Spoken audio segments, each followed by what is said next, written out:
안녕하세요. 삶의 신입니다. 2024년 국가공무원 9급, 국가직 9급 최종 합격 통계가 나왔습니다. 최종 합격 통계. 여기에서는 뭐 다양한 것들을 보여주는데요. 일단 뭐 합격서 이런 건 이미 다 본 거고, 그쵸? 네, 최종 합격 인원, 남자 대 여자 비율.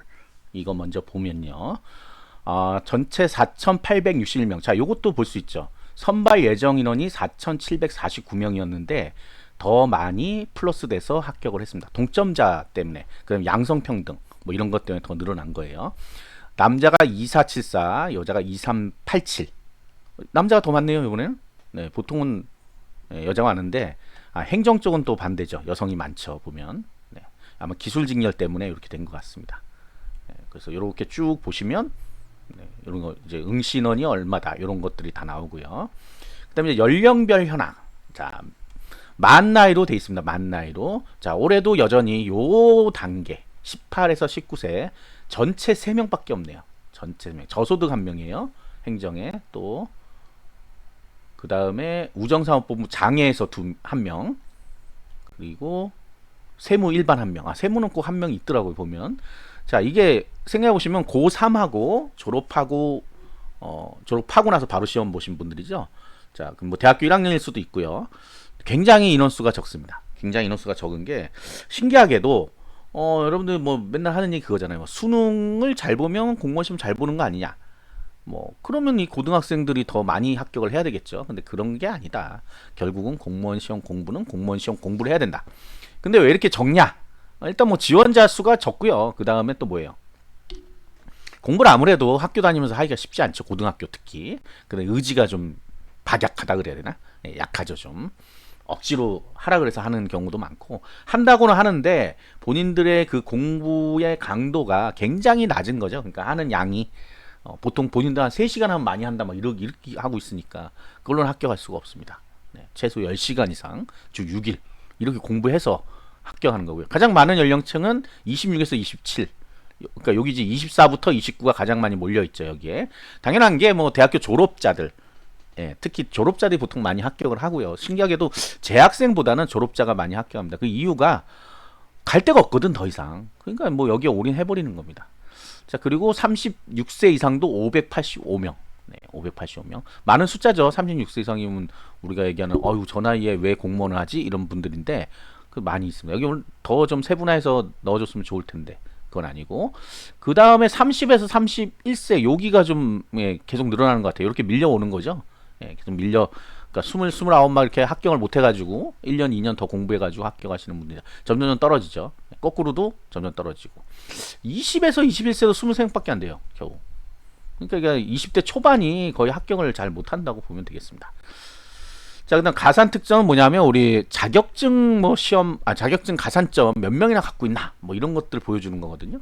그래서 여기 보시면 이 취업 지원이란 거는 국가 유공자, 그다음에 독립 유공자 뭐 그런 거고, 자격증은 자격증 가산이고요. 일반 행정 쪽에는 없습니다. 이게 변호사랑 변리사거든요. 변호사 변리사가 9급을 시험을 잘 안 보죠. 안 보지는 않을 것 같은데 한두 명은 볼 수도 있는데 9급, 7급 정도 보겠죠, 아무래도. 자, 세무는 5명, 세무사 있는 분들이겠죠, 5명. 관세도 1명. 그리고 이제 기술직렬에 많죠. 네, 기술직렬은 고용노동은 21명이 합격했는데 자격증이 20명이 가지고 있네요. 5%. 직상사, 직업 상담사 자격증 있나 봐요. 그래서 1명 빼고는 다 있었다. 그 다음에 교정은 없고, 그 다음에 직업 상담사는 전부 다 전원이 갖고 있다. 합격 14명 중에 14명이 다 자격증 갖고 있었어요. 그러니까 이런 직렬들은 지원하려면 자격증 따야 됩니다, 무조건. 이렇게 보여주잖아. 이렇게 결과가 얘기해 주잖아요. 저 1명에 들어가면 돼요? 쉽지 않죠. 네. 자, 그 다음에 이제 뭐 기계 이런 데는 굉장히 많죠. 네. 그러니까 비가산 여기를 보면 알 수 있죠, 몇 명인지. 겨우 3명만 비가산이고 나머지들은 전부 다 자격증을 가지고 있더라. 근데 이게 이제 기능사인지 산업기사인지 이런 것까지는 나오지 않는데 몇 프로 받아서 합격했는지 이런 건 알 수가 없습니다. 어쨌든 가지고 있더라. 많은 숫자 가지고 있다. 농업도 그렇네요. 농업도 6명 빼고. 네. 가장 많은 100% 있는데 없나? 100%? 여기 100% 있네. 전산. 자격증 100% 갖고 있네요. 올해부터 전산이 그 자격증 필수에서 빠졌거든요. 필수 자격증이었는데 이게 가산 자격증으로 바뀌었어요. 그런데도 124명 합격자 전원이 다 가지고 있다. 그러니까 전산 뭐 없는데 뭐 자격증 아니고 비전공인데 괜찮냐 이러는데 이런 데이터를 보면 따야 되겠지. 따야 돼. 뭐라도 따야 돼. 그지 않아요? 아니에요? 따는 게 유리하다. 확실히. 그거는 확실한 거죠. 네, 플러스 산업기사 이상은 플러스 5점을 해줍니다. 평균 5점. 내가 80점을 맞았으면 평균 80점이면 85점이 되는 거예요. 굉장히 큰 점수죠. 기능사는 이제 3점, 평균 3점이니까 그래도 뭐 정 안 된다 그러면 기능사 정도는 가지고 있는 게 유리하다. 유리하다. 특히 국가직은 굉장히 경쟁이 치열하니까요. 네, 그런 부분들을 좀 생각을 하셔야 되겠습니다. 자, 이제 문제에 필기시험 점수 분포 현황이 나와 있습니다. 자, 총 인원 78,407명이 시험 봤어요. 78,000. 원서 접수는 뭐 9만인가 10만인가 있었죠? 예, 어딨지? 원서 접수. 출원 10만 3천 명. 예, 근데 응시가 77만 8천 명이에요. 여기서 한 2만 얼마가 날라갔죠, 이미. 예. 안 왔어요. 시험 보러 안 왔다고. 기본 이렇게 됩니다. 그 사람들 이제 와서 시험 본 사람들이 78,407인데 자, 이 중에 과락자 두두두두두두 하면 40451이 한 과목이라도 4점 미만이 돼서 과락을 맞았습니다. 51%인가 그렇더라고요. 대략 계산해 보니까 51%인데 사실 여기도 그렇잖아요. 여기도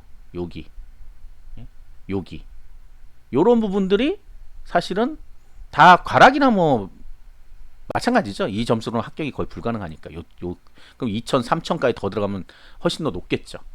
그래서 실질적으로 경쟁률은 우리가 경쟁이라고 하는 거는 요 앞에 있는 사람들이 경쟁하는 거지 뒤에 있는 사람들까지 경쟁자로 보지 않습니다. 이 사람들이 갑자기 뭐 시험 공부를 갑자기 점수가 왕창 오르고 그런 사람들이 아니거든요. 특히 60, 70점 미만 정도는 80점으로 올라오기가 거의 불가능합니다. 사실은. 그 이제 공부할 때 그게 올라가 있어야 되는 거야. 근데 이제 여기에 남아 있다고 하는 거는 이게 아직 공부가 덜 됐다. 덜이 아니라 덜 됐다. 그런 부분이고요. 그다음 우리 장애 전형에서 과락자를 좀 보자. 장애 전형 행정